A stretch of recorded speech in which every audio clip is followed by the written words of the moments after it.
Good evening. This is Sunday, July 9th, 2017. And once again, I'm making a video that's dead on. It's 7 p.m. Eastern Daylight Savings Time here in Virginia in the United States, America, that is. Actually, up in the mountains in southwest Virginia. But yesterday, I think it's yesterday, it's about 4 p.m. on Saturdays that she does it. Kelly of the Truth and Story, she does a live chat, which first time I tried it, I felt a little awkward. It's like it was one of those, I don't know if you've ever done any chat back in the old days when the internet was just getting going, but it felt a little bit like a click like in high school. But then I tried it again, and they're pretty friendly. I mean, obviously several of them know each other rather well. I guess they've been doing this for a while. But I kind of got into it a little bit. I haven't said very much yet. Yesterday, I think I asked a few questions just to get an idea of how she feels about reading tarot, but I didn't ask as many things as I wanted to because you don't want to hog the thing. But that went on for 4.5 hours. I can't believe I sat here in a metal folding chair for 4.5 hours and listened to that. But it was interesting, and I guess it was in the spirit of International Tarot Day, if there is such a thing, for real. Google didn't recognize it. You know how they always put a little fancy art on the search page, or contributed art, but they didn't do it. But anyway, one of the things in that long, drawn-out 4.5 hours was, what was your first tarot deck? And I said my first tarot deck was, something that I created myself. So then that got me thinking and wondering. So I went through a bunch of boxes looking for this stuff, and I pulled out 4 cards from something I did probably about in the I want to say the 4th grade, but it could have been the 5th grade. I don't know, somewhere around that time. Anyway, it was around the time when, or a year or so after President Kennedy was assassinated. So it was within that time, and I said I made these on construction paper, and some of them are when I went through them in the box there, but some of them are in really bad shape. These 4 aren't too bad. It's not great art. Obviously, I won't be selling this particular tarot deck in the near future, that's for sure. But you can see I tried to do the sun, and what I was working from, I believe, was, and I inherited all my grandmother's stuff, and a friend who inherited through her daughter 2 cedar chests, big cedar chests filled with tarot cards. I think there's some oracle cards, Kipper, Lenormand, I'm not sure what else. I only kind of looked at the top. But when I went through the one that I inherited before hers, there were several what I would call right around, I don't know, somewhere in the early 1900s, because my grandmother lived to be pretty old.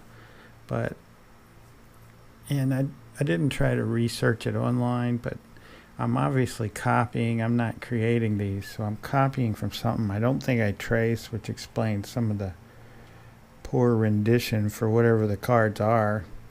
I want to say that E-T-I-E-L-L-E, I can't remember. Too much stuff in my head. But you can see here my version of the sun. That's not exactly the happiest sun you've ever seen. A Fool. That's the Tower. And that's Death. And as you can tell, I said these are not very shuffleable. I'll put that away. Just an example that I did get the size right. For a kid, that's not too bad. But they're just on this kind of linen-like paper. And you can see what I write there. Death, Mort, and I wrote the word change because I wasn't comfortable with the word death, I'm guessing. That's the way I remember it. I don't know why I threw in these birds or bats or vultures or whatever they are. But that's the Death Guard, if I'm getting that up there and close enough. It's kind of silly to show your first deck is the one that you did by hand. I did all of them, by the way. There were 78. I think there were 80. I'm not sure why there were 80. But I counted 80. There must have been like extra, I don't know. I don't think she would have used significator cards or had her own little oracle thing going. I don't know. It's hard to remember. But that's the tower. See, it's falling over and big fire going on there. And there's a poorly drawn fool in terms of perspective. Not that I'm all that much better nowadays, but I'm better than that. And the sun. I won't hold that one up. Well, might as well, since I'm documenting this. What the heck? If that's working. Sometimes you have to hold it over here and you think it should be over here, but it's really kind of there. Sorry about the jerking around. But part of when I was doing this, a story occurred to me that was from a documentary I watched, and it was about deciphering Inca or Mayan. One of those. You know how they have those glyphs that they've carved into everything. I think Mayan. I don't know. One of them. But anyway, there was this kid who had to, forced to go along with his parents, and his father, I think, was one of the major researchers on the project. They were trying to decipher what those glyphs and carvings meant. Is it a language? What is it? What are they trying to say? But you see pictures of him, of this, who ended up being the star of the documentary, this boy. And you can see him, he's playing with his cars and his little trucks and his whatever he's got, army men. And he's doing it on top of these glyphs. He's just sitting on the monuments, and they obviously gave him something to keep him busy. And then you see later, there he is again.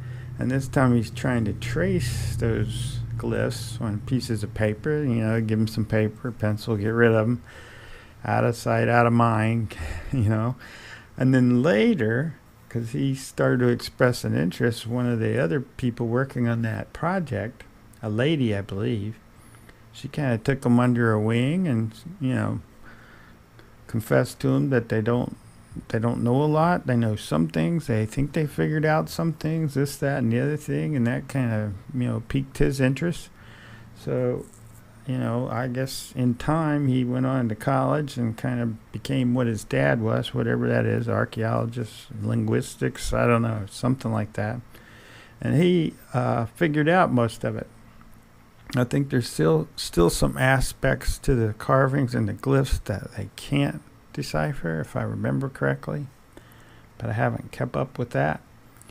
I just found it interesting that their point, kinda, was because he was exposed to that as a child, and all he did was kind of play at it for a while, that he kind of absorbed it, and he saw it in a different way than the grown-ups were, who were, being all scientific, analytical, and all that. And that was kind of their point of this. Of course, eventually he became analytical and scientific and all that, and that helped him with the deciphering. But they're trying to make the point that some of his exposure as a child also helped him, almost like osmosis, or like you kind of absorb anything as a child. You're like a kind of an open book with lots of pages and nothing written on it, really, except for your automatic stuff, heart, lungs, all that jazz.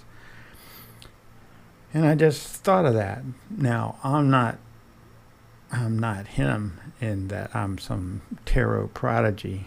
No way, Jose. I did do 5 years of reading with my neighbor who had her own place separate from the townhouses we lived in. She had a house with a parking lot just for doing, I think eventually she was calling it herself a psychic. She was a gypsy for a while. I mean, she was Romanian. She was into tarot, and she did know all the history.